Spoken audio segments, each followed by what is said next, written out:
Hey guys, it's Callie and welcome back to my channel, and today we're talking about Love, Death, and Robots.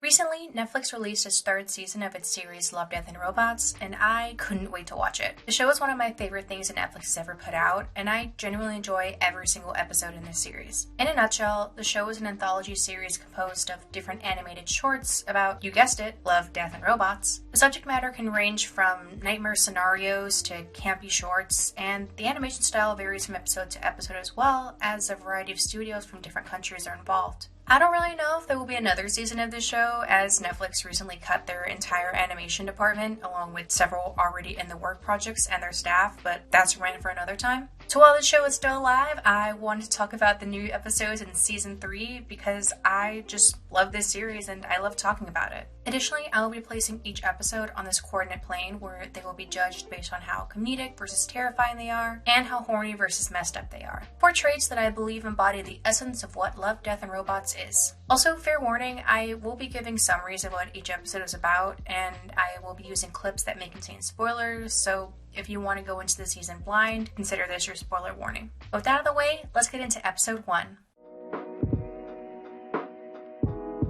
3 Robots Exit Strategies is a continuation from a similar episode in Season 1. It's about 3 different robots exploring a post-apocalyptic world, with this one focusing on the different reactions humanity had to the end of civilization. And while the story was told in a comedic manner, similar to that of the Season 1 episode, I found myself a bit distracted from the jokes because this topic was just giving me an existential crisis. As I mentioned, this episode centers around different responses to the end of civilization, and while there were some funny moments that made me chuckle, but just hearing about the rich and the elite's response to the apocalypse, it just hit a little too close to home. I don't know, maybe I would have found it funnier if I watched it when I was more sober and less stressed. And as to where to put it on the grid, I'm a little torn because it was funny, but also kind of low-key terrifying and messed up, so I think it'll go right here. You want to talk about messed up? Bad traveling is messed up. It's about a ship crew taken hostage by a giant crab who demands that they take it to a nearby island where it and its children can wreak havoc upon the thousands of innocent bystanders. And this episode made me pretty uncomfortable. One, because of the hundreds of tiny crabs just scuttling around, but it also felt like some kind of fucked up trolley problem where the crew has to decide between risking their own lives or guaranteeing the death of an entire island. It's also frustrating because there's no one good or bad guy in all of this, and even the character you could call the protagonist is also kind of a bad guy. I will say the ending felt a bit abrupt and left me wanting a little bit more, but the episode did a great job of just making you feel really uneasy and morally uncomfortable, so it's gonna go right here. Episode 3 is about an astronaut racing against the clock on a foreign planet, and it's one of my favorite episodes of the season because it has it all. One minute you feel incredibly anxious and uneasy, and the next you're laughing at a dumb joke the main character has made. It's also just so hauntingly beautiful and sad in a way. Like, towards the end I was crying a little bit, and I don't know, I guess I just didn't realize how much of an emotional reaction I was having to the story. Yeah, incredible story, one of my favorites, and I really hope the studio comes back for another season because I really want to see what other stories they have to tell. As I said, this episode had a little bit of everything, and I feel like it's a good true neutral of what Love, Death, and Robots is, so it's gonna go dead in the center.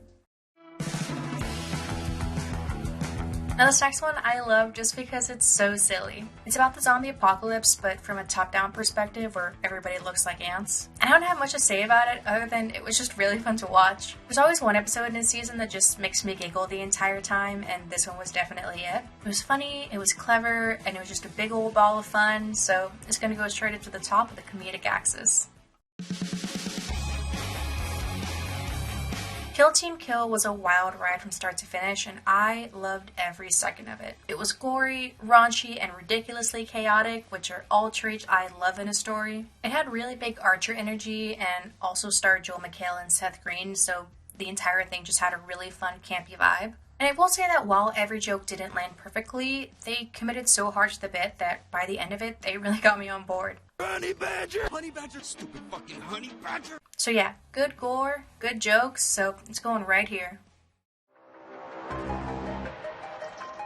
Now if I'm being honest, I don't really have much to say about Swarm. It's about 2 human researchers who end up trying to exploit an alien race for the benefit of mankind, but obviously it doesn't go as planned. And I get what they were going for with the whole humans are a selfish species and, they're destroying themselves thing, which seems to be a continuing theme throughout the season. But I don't know, I just feel like there was a lot of buildup, and when the climax finally arrived, it was just really short. Like, don't get me wrong, the ending was great, it was very unnerving, very thought-provoking. I just wish there was a little bit more of that energy throughout the entire episode. As for where it is on the graph, I think while there was some sexual tension between the characters, the episode was more messed up than it was horny, so it'll go on this side. And it wasn't necessarily terrifying per se, but the little insectoid aliens did kind of make my skin crawl, so I'm gonna put it right here. Mason's Rats is a fun little story about a farmer trying to deal with his insane rat problem. I use the term fun loosely because there is a lot of gore in it, like a lot, but it did a really good job balancing these graphic visuals with some lighthearted humor, and I found myself chuckling throughout it and even smiling at the end. So yeah, this episode was a good combination of comedy and messed upness because, again, there was a lot of gore, so it's gonna go right up here. Episode 8 is about a squad of US Marines who discover ancient monsters in the mountains of Afghanistan. If this sounds familiar to you, it's because it's essentially the plot of House of Ashes. However, unlike the vampires found in the Dark Horse anthology game, these are arachnid monsters who do to humans what nematodes did to Bikini Bottom.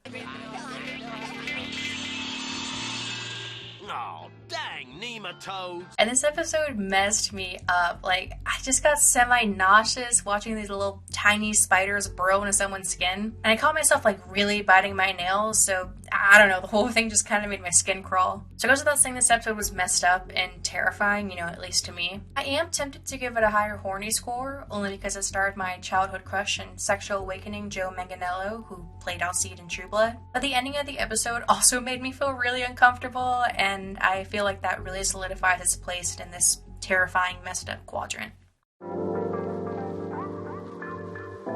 No, Love, Death, and Robots saved the best for last because this was easily my favorite episode of the season and one of my favorite of the entire series. Admittedly, I was a little biased going into it because I knew this was from the same studio that did The Witness, which is another one of my favorite episodes. But this one was just incredible. It's about a siren-type creature who lures men to their death and a deaf knight who's immune to her voice. And I don't know what else to say other than this was just art. Like, it was just 17 minutes of pure art. I was completely enthralled with it. I couldn't look away from it, and it's just so impressive how they're able to tell such an intense story with no words and just music and various sounds. If there's only one episode you watch from this season, I highly recommend this one because it's just so hauntingly beautiful and disturbing at the same time, and it's just a really well done story. As to where to put it, I don't think it's so much messed up as it is kind of just haunting. If anything, this episode gave off the most horny energy of the season, which looking at its predecessor, The Witness, it's not entirely unsurprising. It was terrifying in its own way, beautifully so, but still terrifying in an unsettling way, so I'm gonna put it right here.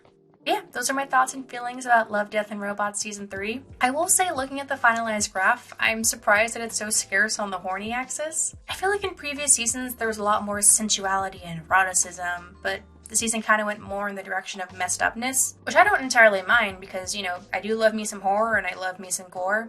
I think if I had to pick my top 3 from the season, it would have to be Jibaro, The Very Pulse of the Machine, and Night of the Living Dead because it was just so funny and cute. But what do you guys think? If you watched the season, be sure to let me know what some of your favorite episodes were and what your thoughts were about this collection. Also, if you enjoyed this video, please be sure to like it and subscribe to my channel so you can catch my next one. I'm starting to get back into more consistent content creation, and I have some really fun videos planned out, and I'm just really excited to share them with you guys. As always, thank you guys so much for watching. It really does mean a lot, and I'll see you guys in the next video. Bye!